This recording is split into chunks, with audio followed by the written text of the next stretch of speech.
Welcome aboard and thanks for joining me here on the Bonnie Lee, a Boston Whaler 250 Outrage in beautiful South Florida at Riviera Beach and Peanut Island. My name is Matt, and after quitting my job during the pandemic, I found a new adventure right here on the water where, among other things, I'll be discussing the ebbs and flows of life, boating, and business. So be sure to follow my page and drop me a comment below if there are things that you would like to see and discuss so I know to keep bringing you more. In the meantime, we've got plenty to cover, so let's get after it. Before I really get into the learning and fun side of the page, I thought I'd take a minute now, since we're in the very beginning stages of a full introduction of what my mission statement is or what my goal is out of this social media channel that you're watching me on right now. I truly feel that some people will enjoy the content that I put out, but more importantly, my family that lives afar, they'll be able to see a little bit more of me as I'm launching this business. I'm here to have fun. I'm here to get educated myself and maybe share some of the education that I have along the way, because you know, every professional that's out there was once a rookie, so we're all on different sides of the learning scale. Some know nothing about boats, some have been on boats for 30, 40, 50 years and they know just about everything there is to know. I realize I'm going to make mistakes, or I'm going to do things that are incorrect, the whole gambit. But one thing that I'm not going to tolerate is any sort of bullying and otherwise just people being ugly to one another on my channels. So if that's you and you like to kind of be not so nice, go ahead and not even bother watching my content, because that's not what I'm here for. And at the end of the day, I don't rely on any sort of income from making these videos. I'm not sponsored and I don't get paid. And truth be told, once I launch this business, if I'm still making a lot of content, that means I'm not busy enough taking clients out on any sort of charter.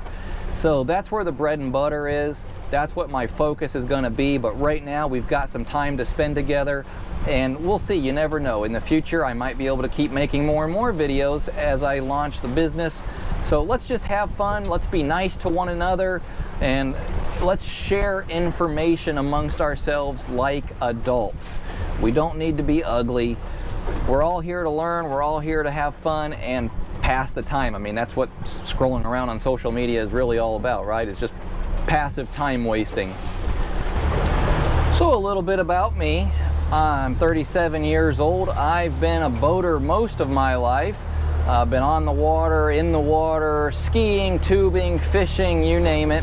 It's primarily been freshwater, with a lot of time spent up on Lake Erie, Lake Okeechobee here in Florida, and now here we are in Riviera Beach, Florida on the ocean. So one of the goals in life that I've had for a long time has been obtaining my captain's license, or an OUPV 6-pack with a near coastal endorsement to be more accurate. But as you can relate, sometimes life, the career, family, kids, whatever it may be, sometimes those things put your goals and dreams on the back burner for a while. But the main thing is to always be advancing towards doing what you love. So for me, the timing just happened to work out under circumstances I wish I could change, but here we are, the opportunity presents itself. So I've been in retail management for basically my entire working life. I started managing my first retail location when I was 16 years old, and did that all the way up until the end of 2020, trying to climb the corporate ladder like everybody else tries to do.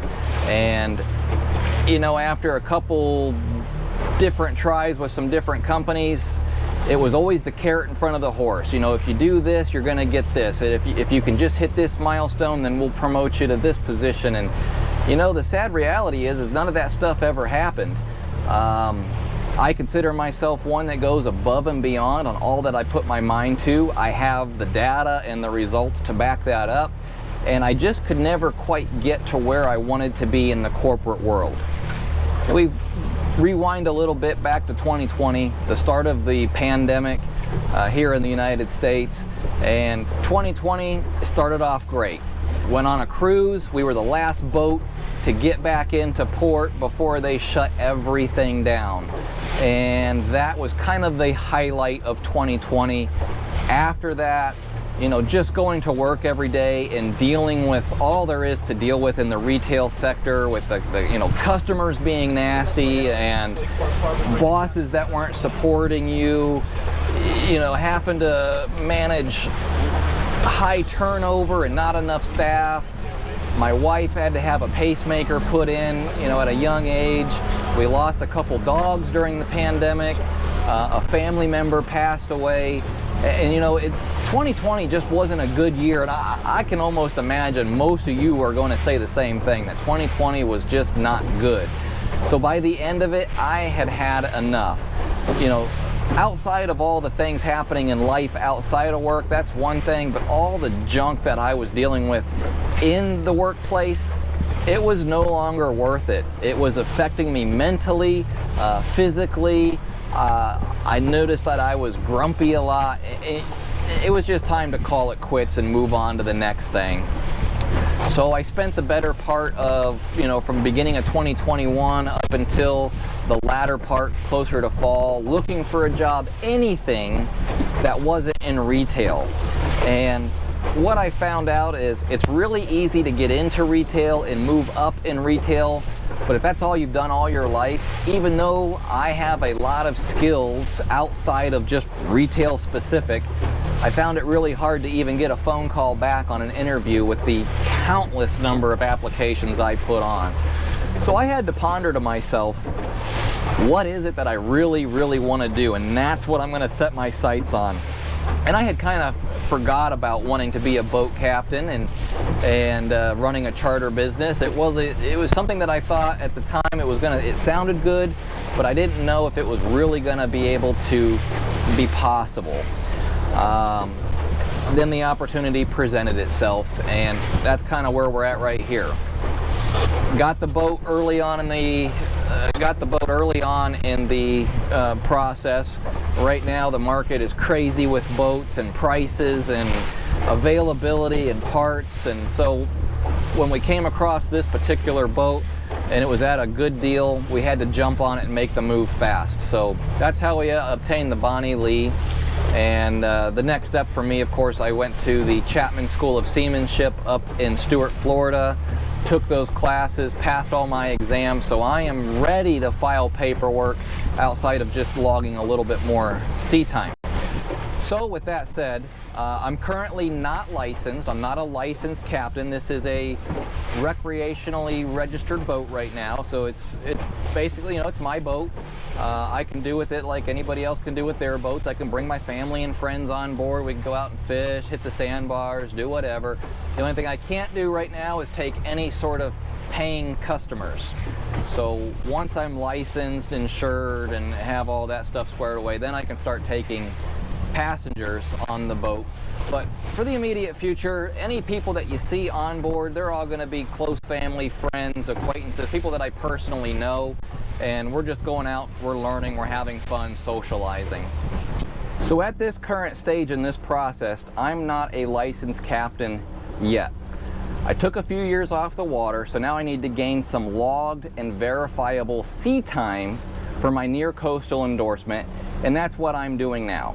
As I venture out to open water, I'm logging my sea time. I'm also learning the area better, learning the fishing grounds better, finding the fishing holes in the ICW, planning my routes, monitoring fuel burn rates, so that way when I actually do launch, I have all the information I need to be successful.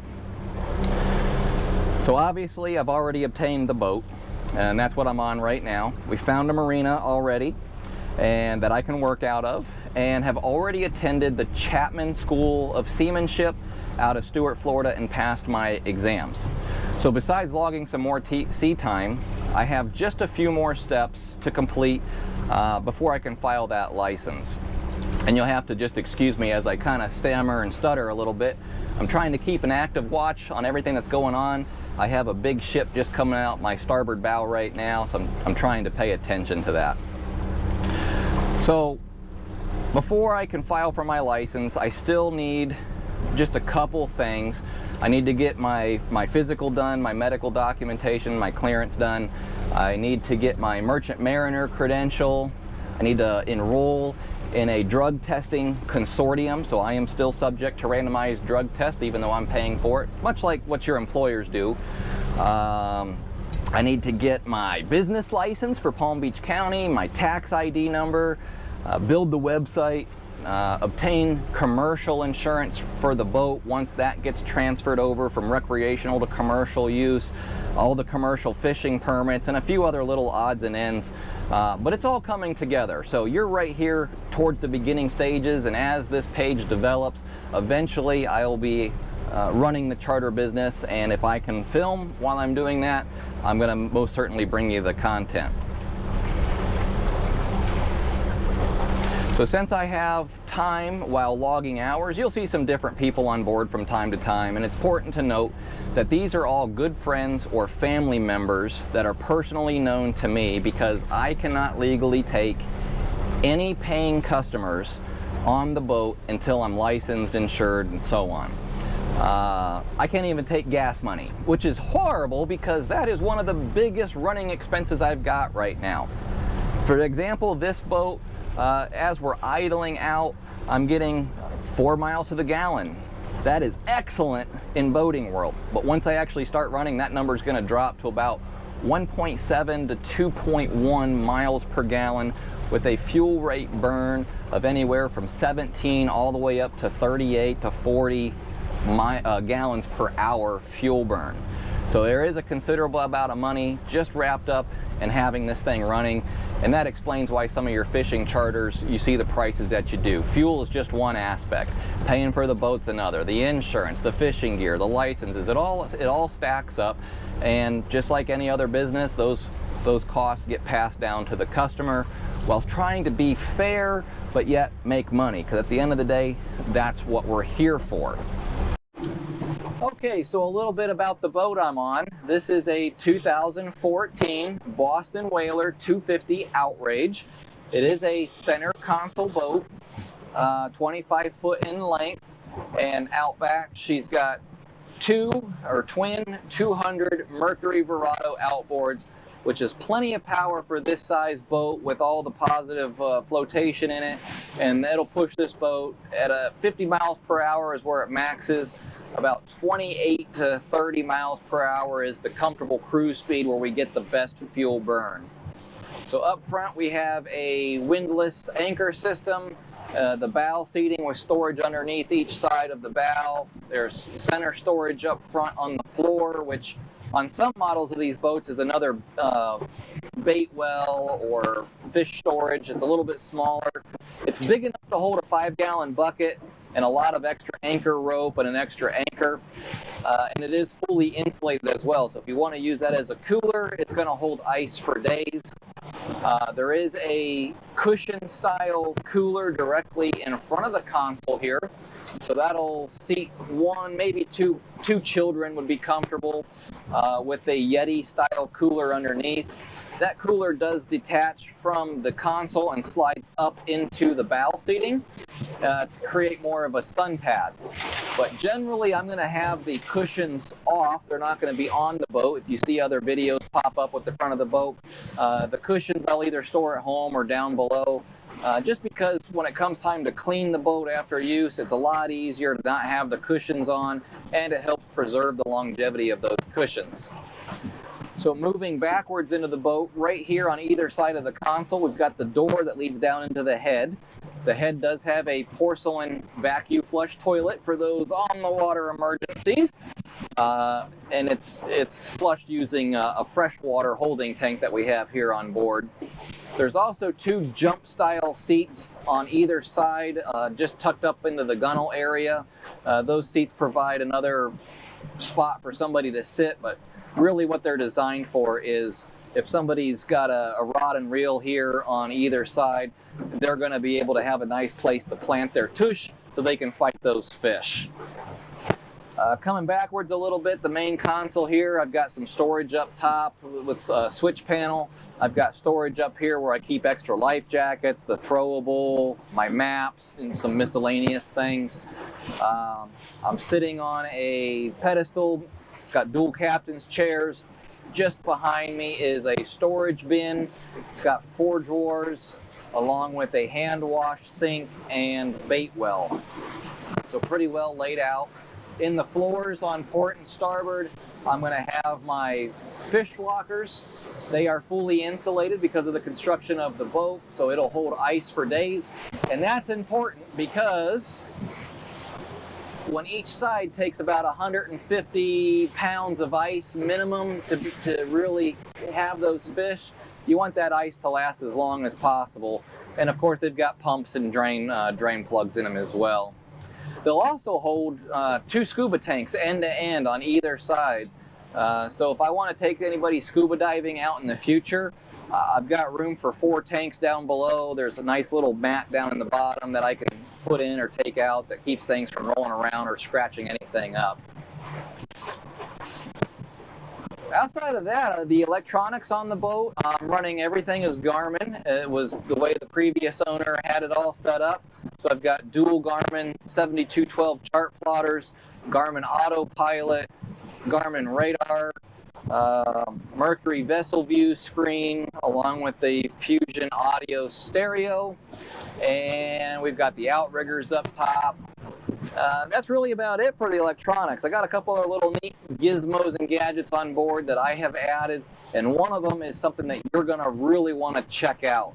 So look for that future video. There's a really cool and relatively inexpensive piece of technology that if you're a boater, you're going to want to get this on your boat. So stick around, we'll cover that in a later video. As far as the performance of the boat, so the twin 200 Verados provide enough power to have this boat top out at around 50 miles per hour with basically me and a couple other people on board and full of fuel and full of water. So it'll move this boat pretty good, but her optimal cruising speed is right around 28 to 32 miles per hour. She rides really comfortable at those speeds, and we have the optimal fuel burn.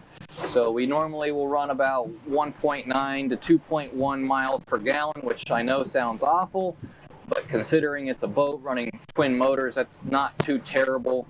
And that translates somewhere into the 17 gallons per hour fuel burn rate. Now, if we throttle it up and really get those RPMs cranking, fuel burn ends up being, up to 40 gallons an hour, 50 gallons an hour, I think is what I saw when I was fully topped out the one day. I have to double check on that because, when you're running at 50 miles per hour trying to handle the boat, looking down at the fuel burn wasn't something that I was really too focused on. But plenty of power to get up on plane, to get out of the hole, have a good hole shot on it, and tackle some of these big waves that are out there.